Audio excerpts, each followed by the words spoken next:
मिश्र अर्थव्यवस्था ज्याला आपण समाजवादी लोकशाही सुद्धा म्हणतो. या ठिकाणी समाजवादी शब्द आपण समाजवादी इथं साम्यवादी नाही, इथं समाजवादी देशांकडनं घेतलेला आहे.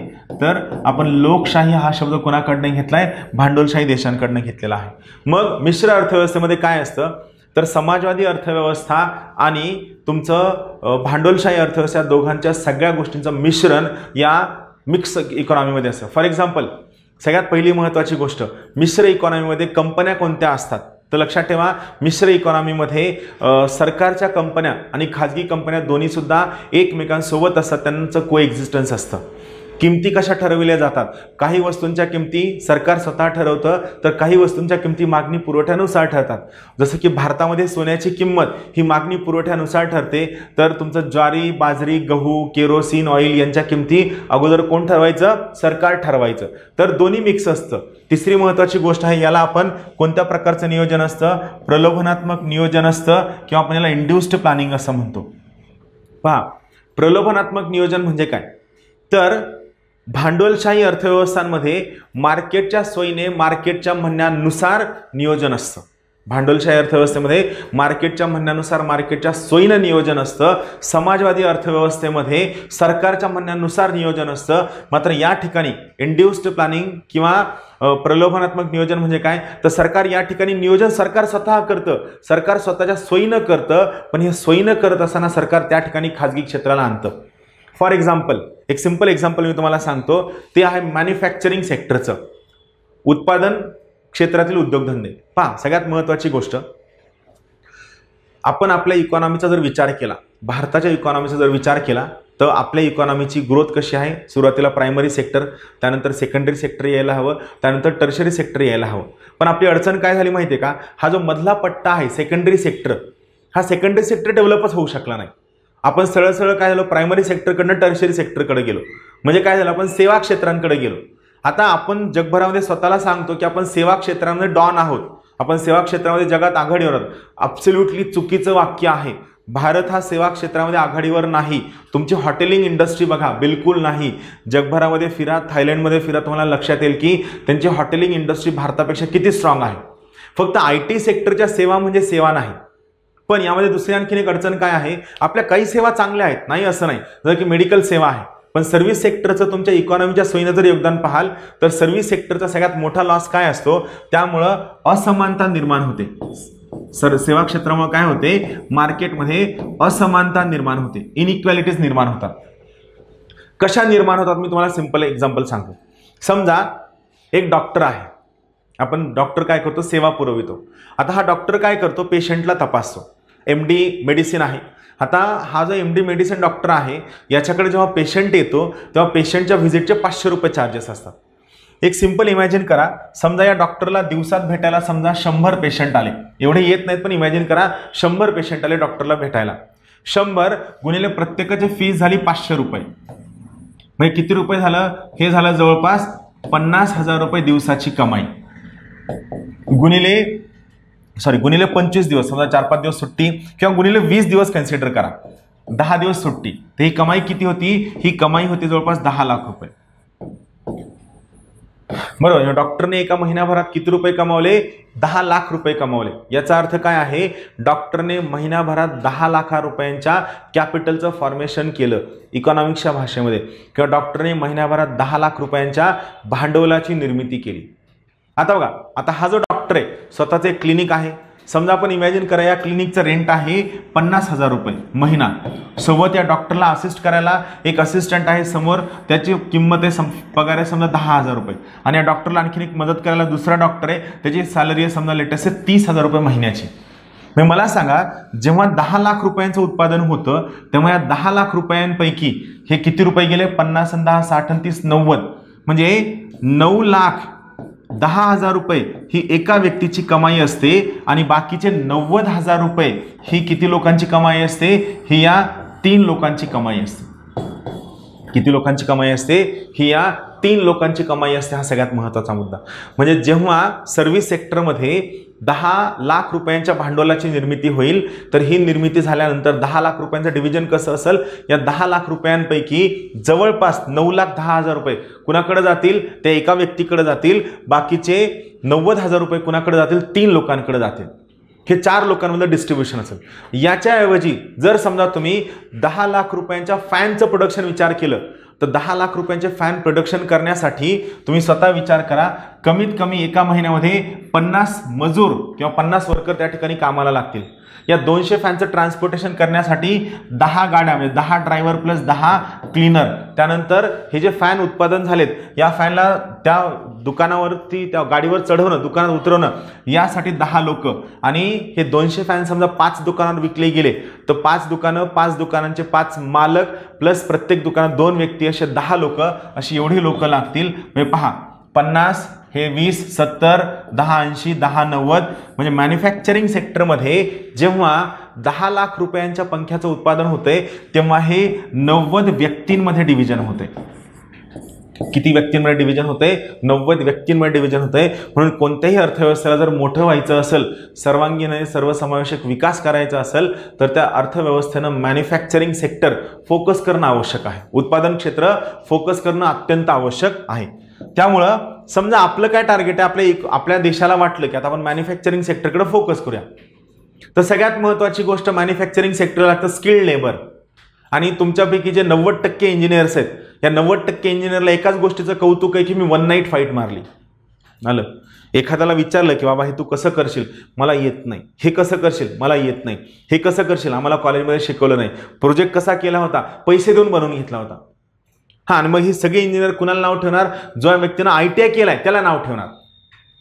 आलं लक्षात? ही गोष्ट चीनमध्ये नाहीये. चीन सध्या सगळ्या जगाच्या नाकी नऊ आणून सुद्धा त्या फरक का पडत नाही? कारण चीनचा स्वतःचा स्किल बेस अत्यंत स्ट्रॉंग आहे. आपण विचारही करू शकत नाही एवढा त्यांचा स्किल बेस स्ट्रॉंग आहे. आणि त्यांचा स्किल बेस स्ट्रॉंग असताना आपण मात्र काय, हे इंजिनिअरिंग लोकांच्याच बाबतीत नाही, ॲग्रिकल्चर ग्रॅज्युएट असेल, फार्मसी ग्रॅज्युएट असेल, सगळे लोक, डॉक्टर लोकांच्या बाबतीत हे का लागू होत नाही? कारण त्यांनी अभ्यास नाही केला, ते पास होणार नाही म्हणून ते करतात, हौस म्हणून पास करत नाही. पण बाकीच्या लोकांचं झालं नाही नाही नाही, 1 नाईट फाईटवर मी डिग्री काढली, हे कौतुक नाही, ही शर्मेची बाब आहे. कारण त्याच्यानंतर तुम्ही कशाच्याही लायकीचे राहत नाही. बरोबर आहे? तर अशा वेळी आपण ठरवलं की मॅन्युफॅक्चरिंग सेक्टरमध्ये जायचं. मग परदेशी कंपन्या म्हणतात तुमच्याकडे स्किल्ड लेबर नाही, तुमच्याकडे लाईटची अडचण आहे, ट्रान्सपोर्टेशनची अडचण आहे, प्रचंड ट्रॅफिक जाम होते. चौथी महत्त्वाची गोष्ट, पॅकेजिंग इंडस्ट्री योग्य नाही, लॉजिस्टिक्स चांगलं नाही. आपल्या इथं कुरिअर एका ठिकाणावरून दुसऱ्या ठिकाणी जायला 10-24 तास जरी सांगितले तरी 48 तास ते पोचलेलं नसतं. ते पोचलेलं कुरिअर कुठेतरी फाटलेलं, चुरगळलेलं खूप सगळ्या ठिकाणी असतं. का? आपल्याकडे गोष्टी सिस्टमॅटिक नाही. मग यामुळे मॅन्युफॅक्चरिंग सेक्टर आपल्या भारतामध्ये येण्यासाठी नकार देतं. आपल्यापेक्षा तुम्ही जर कोणी नायकेचा किंवा आणखीन आदिदासचा प्रोडक्ट वापरत असाल, तुम्ही स्वतः बघा, हे नायके आणि आदिदासचे जे प्रोडक्ट आहेत हे बांगलादेशमध्ये, त्यानंतर लाओसमध्ये, कंबोडियामध्ये, व्हिएतनाममध्ये या ठिकाणी बनवून येतात, आसियान कंट्रीजमध्ये. का? कारण त्यांनी त्या स्किलवर काम केले. मग अशा वेळी मॅन्युफॅक्चरिंग सेक्टर येत नसेल आणि सरकारचं तर म्हणणं की असमानता नष्ट करण्यासाठी मॅन्युफॅक्चरिंग सेक्टर यायला हवं, मग अशा वेळी सरकार काय करतं? हे प्रलोभनात्मक नियोजन वापरतं, इंड्युस्ड प्लॅनिंग करतं. म्हणजे सरकार काय करतं? या सगळ्या उद्योगाच्या क्षेत्रांना प्रलोभन दाखवतं, त्यांना आमिष दाखवतं की तुम्ही आमच्याकडे या. पण आमच्याकडे येताना मग सरकार काय करतं? सरकार बघा, सिंपल एक्झाम्पल आहे, एक एक्झाम्पल सांगतो, स्पेशल इकॉनॉमिक झोनचं एक्झाम्पल देतं. सरकार म्हणतं आम्ही स्पेशल इकॉनॉमिक झोनमध्ये मॅन्युफॅक्चरिंग सेक्टरच्या उद्योगांना खूप सवलती देणार आहोत. काय सवलती देणार आहोत? तर सगळ्यात पहिली महत्त्वाची गोष्ट, पहिले 5 वर्ष त्यांचा 100% इन्कम टॅक्स माफ असेल. त्यानंतर पुढचे 5 वर्ष त्यांचा 50% इन्कम टॅक्स काय असेल? माफ असेल. आणि त्यानंतरचे 5 वर्ष त्यांचा जो फ्लोड बॅक इन्कम आहे, हा फ्लोड बॅक इन्कमवरचा इन्कम टॅक्स माफ असेल. म्हणजे 15 वर्ष सवलत आहे. मला सांगा, जर एखाद्या ठिकाणी गुंतवणूक केल्यामुळे मला 15 वर्ष करांमध्ये सवलती मिळणार असतील, तर ही बट ऑब्व्हियस गोष्ट आहे की मी त्या ठिकाणी जाऊन 100% गुंतवणूक करणार. आता मला सांगा, सरकारनं या ठिकाणी गुंतवणूक करा म्हणून उद्योगधंद्यांना फोर्स केलं का? नाही. सरकारनं दुसरी गोष्ट, सरकारनं मार्केटनुसार स्वतःच्या प्रायोरिटी ठरवल्या का? नाही. सरकारनं प्रायोरिटी स्वतःनुसार ठरवल्या, पण या प्रायोरिटीसाठी खाजगी गुंतवणूक यावी यासाठी त्यांनी काय केलं, या सगळ्या मॅन्युफॅक्चरिंग सेक्टरला किंवा सगळ्या उद्योगधंद्यांना काय केलं, प्रलोभन दाखवलं. काय प्रलोभन दाखवलं? पहिले 5 वर्ष 100% इन्कम टॅक्स माफ, त्यानंतरचे 5 वर्ष 50% इन्कम टॅक्स माफ, त्यानंतरचे 5 वर्ष जे तुमची फ्लोट बॅक इन्कम आहे त्यावर इन्कम टॅक्स माफ. आता इथं आपण काय करूया, हा कन्सेप्ट समजून घ्या. फ्लोट बॅक इन्कम म्हणजे काय? पहा, समजा मी एक चहाचा दुकान टाकले. या चहाच्या दुकानामधनं मला त्या महिन्याभरामध्ये 30,000 रुपये प्रॉफिट झालाय. या 30,000 रुपये झालेल्या प्रॉफिट पैकी जर 20,000 रुपये मी परत त्या चहाच्या गाड्यावरच खर्च केले, सुशोभीकरण करण्यासाठी, चांगले सामान घेण्यासाठी, तर ते जे 20,000 रुपये मी ते 20,000 रुपये मी ज्या ठिकाणावरनं मला कमाई झालेली आहे त्याच ठिकाणी जर परत गुंतवणूक केली तर त्याला आपण फ्लोट बॅक इन्कम असं म्हणतो. परत एकदा सांगतो, जी गुंतवणूक तुम्ही एखाद्या उद्योगामधनं केलेली आहे, ही गुंतवणूक परत जर तुम्ही त्याच उद्योगामध्ये वापस टाकली तर त्या गुंतवणुकीला आपण फ्लोट बॅक इन्कम असं म्हणतो. जर या मॅन्युफॅक्चरिंग सेक्टरमधल्या उद्योगधंद्यांनी त्यांनी कमवलेल्या पैशांपैकी जेवढे पैसे त्याच उद्योगांमध्ये परत गुंतवणूक केली तर त्यावर इन्कम टॅक्स माफ असेल. 15 वर्ष टॅक्समध्ये सवलत आहे. आता इथं सरकारनं काय केलं, सरकारनं प्रलोभन दाखवलं, ऑटोमॅटिकली गुंतवणूक येईल. किंवा मिक्स्ड इकॉनॉमीमध्ये दुसरा शब्द असतो इंडिकेटिव्ह प्लॅनिंग, ज्याला आपण कहतो निर्देशात्मक नियोजन.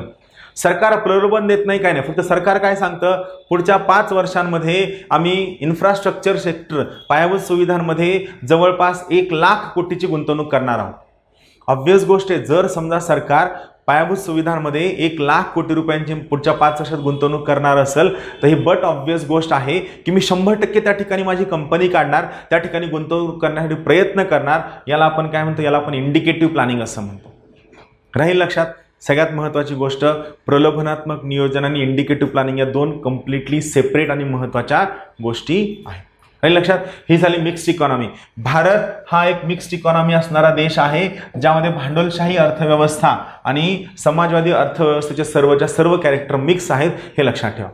कन्सेप्ट कळले तुम्हाला? आपण काय काय पाहिलं, कमांड अँड कंट्रोल प्लॅनिंग म्हणजे काय, आदेशात्मक नियोजन, ज्यामध्ये काय असतं, सर्वच्या सर्व गोष्टी जसं सरकार म्हणल त्याच सोयीनं चाललेलं असतं आणि जर कुणी ऐकलं नाही तर त्या ठिकाणी सरकार त्यांचं लायसन्स कॅन्सल करू शकतं. दुसरा इंड्युस्ड प्लॅनिंग, प्रलोभनात्मक नियोजन, म्हणजे सरकार या ठिकाणी गुंतवणूकदारांनी गुंतवणूक करावी यासाठी त्यांना प्रलोभन दाखवतं. मग ते प्रलोभन टॅक्सेसच्या मार्फत असू शकतं, बेलआउट पॅकेजच्या मार्फत असू शकतं, किंवा आणखीन त्या ठिकाणी खूप सगळ्या प्रकारे प्रलोभन दाखवलं जाऊ शकतं. किंवा तुम्हाला आणखीन जमीन स्वस्तात मिळेल, लाईट स्वस्तात मिळेल, कन्सेशनच्या रेटमध्ये मिळेल. आणि सगळ्यात शेवटचं इंडिकेटिव्ह प्लॅनिंग म्हणजे काय, सरकार सरकारच्या प्रायोरिटीज इंडिकेट करतं आणि त्या इंडिकेशन केलेल्या गोष्टींनुसार सगळ्या गुंतवणूकदारांनी गुंतवणूक करावी असं सरकारचं म्हणणं असतं. याला आपण इंडिकेटिव्ह प्लॅनिंग किंवा निर्देशात्मक नियोजन हा शब्द वापरतो. याला आपण काय म्हणतो, इंडिकेटिव्ह प्लॅनिंग किंवा निर्देशात्मक नियोजन हा शब्द वापरतो. क्लिअर? राहील लक्षात. हे 4 अत्यंत महत्त्वाचे प्रकार आहेत. आपण 4 प्रकार पाहितले, भांडवलशाही अर्थव्यवस्था, समाजवादी अर्थव्यवस्था, साम्यवादी अर्थव्यवस्था आणि सगळ्यात शेवटचा आहे मिश्र अर्थव्यवस्था. ह्या सगळ्या गोष्टी आपण हळूहळू आता शिकत जाणार आहोत, उलगडत जाणार आहोत. अपेक्षा आहे तुम्हाला हे लेक्चर नक्की आवडलेलं असेल. उद्यापासून आपण ह्या सगळ्या गोष्टी शिकायला सुरू करणार. चालेल. Thank you very much. Have a good day. Thank you.